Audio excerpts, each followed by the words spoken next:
They brought him aboard out of curiosity, a desert fox on an ice world station. But out here, where silence screams and metal freezes, nothing is what it seems. Halion 9 wasn't built for comfort, it was built to endure.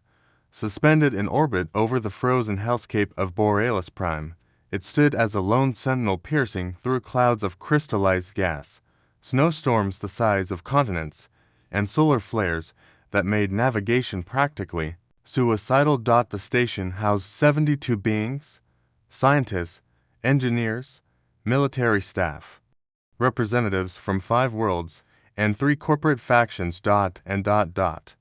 One desert fox. He was curled up small, relaxed, impossibly out of place. His fur was golden, the tips of his ears tinged with black. His tail wrapped around his nose like he was dozing off in a warm dune. They called him Ember, not because of his color, or some poetic meaning, but because he refused to die out. Commander Korvalek, a towering Krishnari with steel blue armor, fused to his exoskeleton, watched in silence. "Explain," he said at last. Voice like gravel. Dr. Aylin Reed didn't look up from her tray. She was human, thin, quiet, with the kind of eyes that had seen extinction events up close. "Explain what?" "That," Valak said, pointing toward the small fox napping next to a humming relay station. "He's called Ember. I'm aware. Why is he at my station?" Aylin set her fork down. "Because he followed me here. We are not a wildlife refuge. He's not a wild animal. Then what is he?" She finally looked at him. A survivor. Reed had found him in the wreckage of a black site mission on Vega 5. She'd gone in with a team of 12. Came out alone. Ember was just there, waiting, breathing, and when she tried to leave him behind, he followed. Valak narrowed his eyes. "I want him logged, scanned, quarantined if necessary. He's not a threat. You don't know that, actually." She took a sip of water. "I'm starting to think he's the only thing here that isn't." He seemed harmless. Hell, most of the crew thought he was a joke. Meatloaf with legs, fuzzy heating pad, unregistered lint. They teased, they mocked. He never reacted. He slept on sensor consoles, ignored warnings, knocked over data slates during critical reports. He even chewed through a cryofluid cable once and walked away without a scratch, but no one ever dared touch him, because he wasn't Aylin's pet. He was hers, in a way no one else understood. Every ship has something that shouldn't be there, a missing bolt, a rattling pipe, a shadow that doesn't cast right. On HALI-9. It was a fox from a desert planet, and when the cold began to move, when the silence started to press, and they'd all remember the first time Ember lifted his head and stared at something no one else could see. They thought he didn't belong.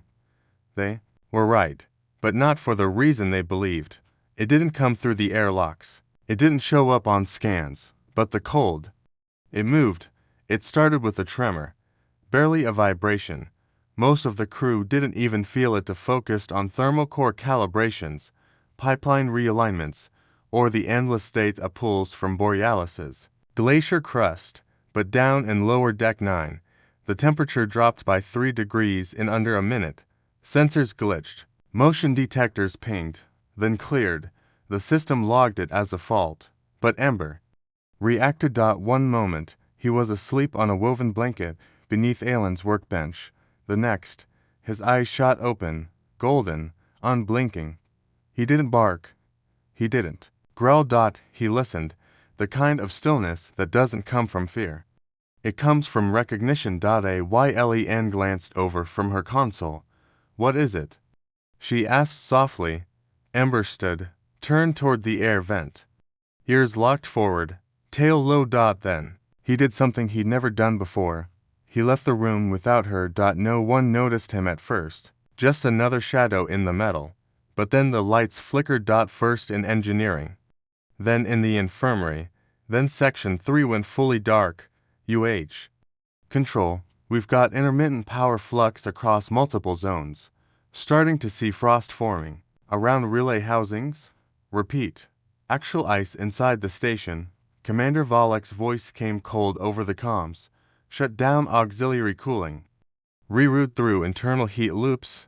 Get me visual confirmation. Aylin was already heading toward engineering when she saw it. Ember, standing dead still, staring into a vent that had begun to whisper, not howl, not rattle. Whisper. A breathless, hissing sound impossible to replicate, impossible to forget. She stopped in her tracks. Ember. He didn't turn, didn't blink. Then, in a flash, he darted through the vent. Great. Gone. Panic hadn't arrived yet, but something else had. Technician Ron Halleck was the first to go missing. He'd been running diagnostic traces on a comms tower. Relay. The tower was offline for 3 minutes. When it came back, he didn't. The helmet cam showed only static. And one strange image in the final freeze frame. A patch of ice fog drifting against the airflow. This isn't a system failure. Something's in the walls. We ran life-form scans, said a nervous officer. Nothing came through the airlocks. Sir, Volek turned sharply. Then maybe it didn't come in. Maybe it was already here. Aylin stood near the back, arms crossed, quiet, watching the monitors. On one screen, Ember's signal. Still moving. Fast, purposeful. The station thought it was dealing with a malfunction, a cascade failure, a software glitch, but the truth was simpler and worse. The cold had a shape, and it was hungry. Somewhere beneath their feet. Something woke up. The cameras didn't catch it. The alarms didn't go off, but one crew member was gone, and something had taken their place. Time, 2:37 hours. Location, Medical Bay, Section 7. Nurse Calendrew, a half-Kelari hybrid, was finishing up her logs. She hated third shift. To quiet. Too much time to think. She clicked off her datapad and reached for her tea. It was cold. Not room temperature. Cold. She frowned. Checked the thermoplate under the mug, still active. Then she noticed her breath fogging in the air. What the hell? The lights flickered, then dimmed. Then something shifted behind her. Nothing. Just her and the cold. She called into comms. Drew here. Medbay temps dropping again. Not reading any. The footage was cut out when the emergency response team arrived. 5 minutes later, she was gone. Not injured. Not bleeding. Gone. The only thing left was a single latex glove, lying on the floor. Fingers curled inward. Frozen solid. Volek slammed a fist into the table. We're not dealing with a malfunction. We've lost 2 people in 24 hours. No. Breach detected, said the security chief. No external activity, which means it's already inside. Volek growled. Aylin stood at the back again, silent, watching the screens, watching the thermal maps, watching Ember's signal still pulsing, still moving. He hadn't stopped since he vanished into the vents. He moved like a scout. Low to the floor, nose close to the metal, occasionally pausing at junctions, listening. He wasn't scared. He was tracking, and he was close. Technician Ember didn't get the last word. The crew arrived to find him slumped in a corner, eyes wide open, pupils dilated, mouth agape. But he wasn't breathing. His body was cold. To cold, and something was wrong with his spine. Bent, crushed, like something small and precise had driven straight into the nerve center. There was no blood, no bruising, just death. His eyes glowed faintly in the emergency lighting. He blinked once, and then sit down. What is this? Aylin walked past him, slowly, kneeling beside Ember. She picked him up like he weighed nothing. He didn't resist. He was warm. Not hot. Warm. In a station rapidly freezing to death. He found it, she said, stroking the fur behind his ears. Volek stared at her like she'd lost her mind.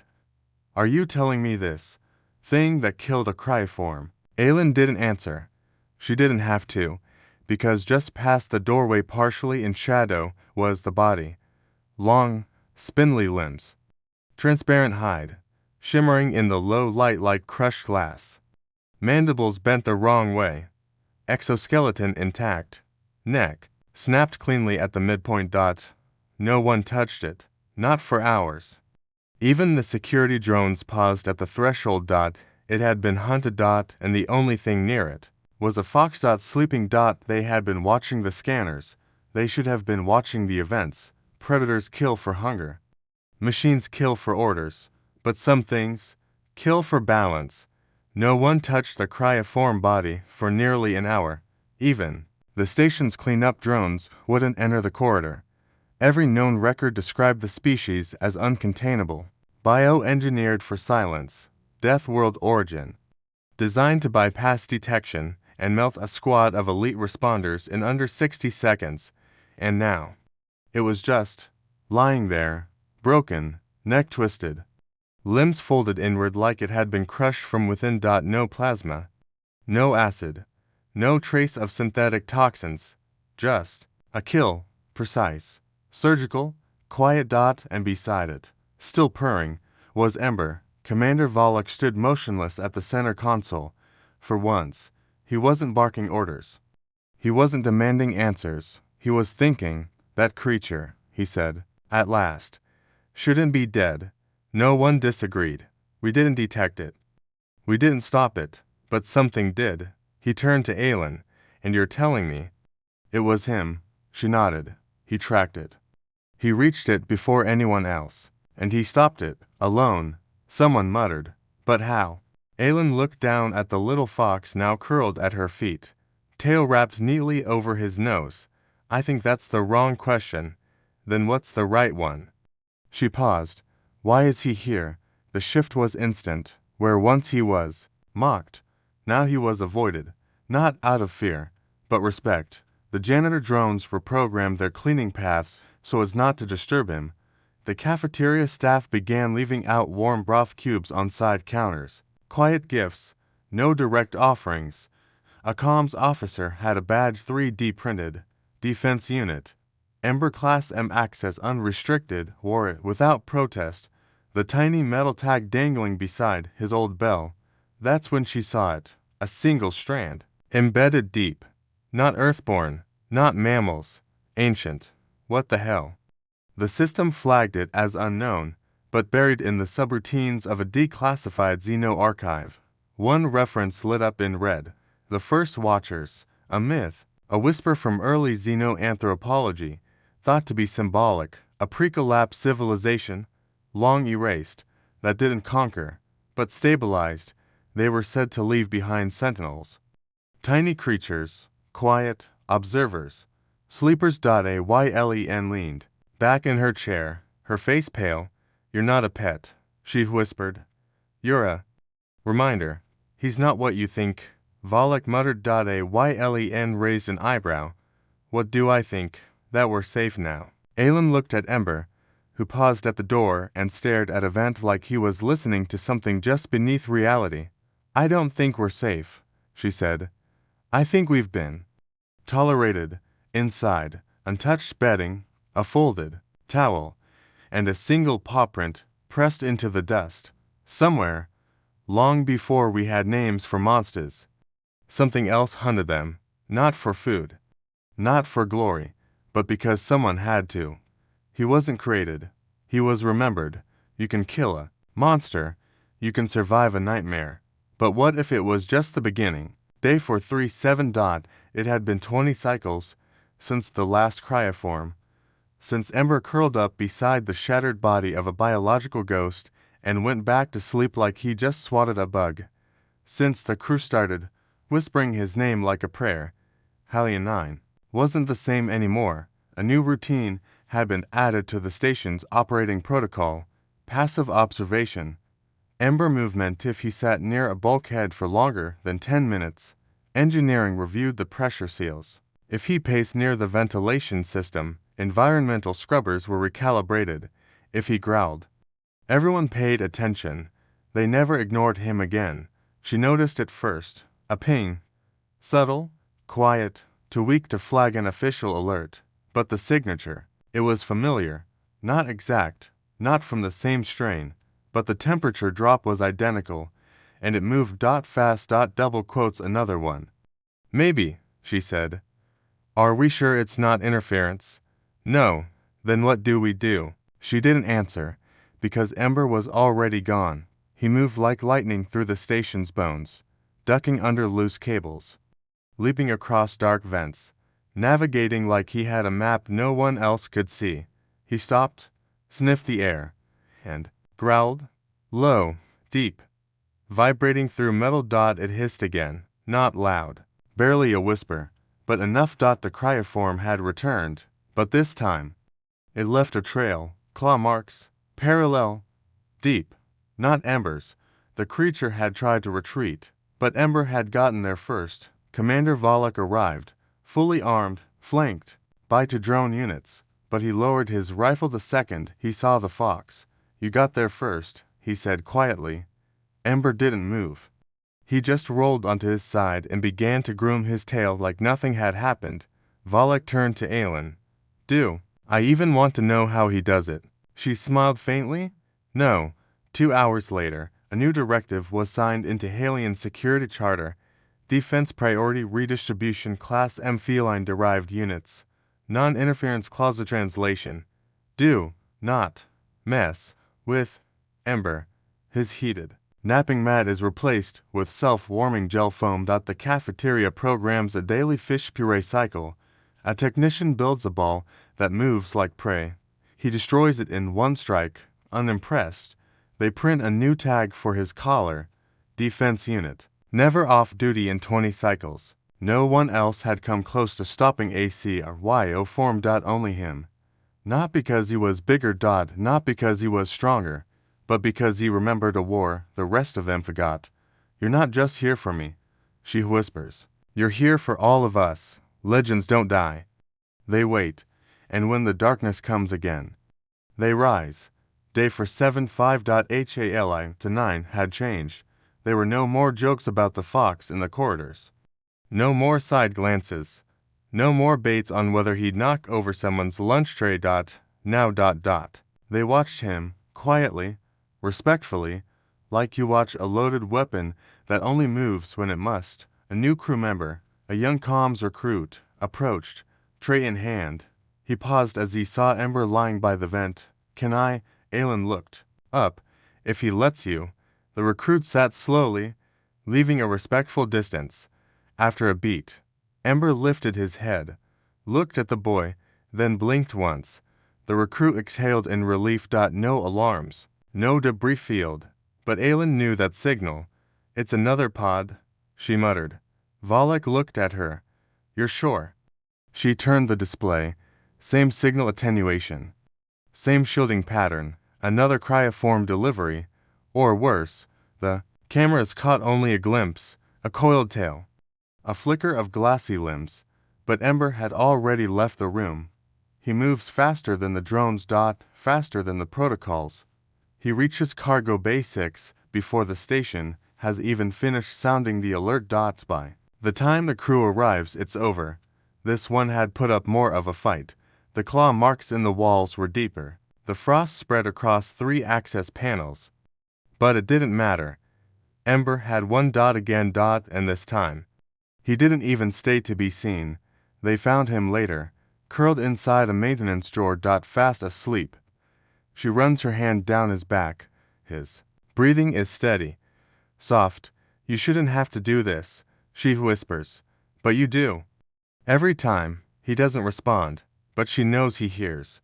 3 species work together on it. Human, Avarex, and Kyshhnari. It shows Ember, his back turned, walking calmly toward a sea of stars. No enemies, no battles, just space, open, endless. Beneath him, 3 words. She watched first. They debated the sheaf for days, but Aelin insisted. It sounded better that way. A professor speaks. Today's module. Unexpected assets in hostile environments. Case study. Defense Unit Ember. A few cadets chuckle. One raises a hand. You mean the fox thing? The professor just smiles. By the end of this lesson, you won't be laughing. Outside, the stars drift by like sparks on black velvet.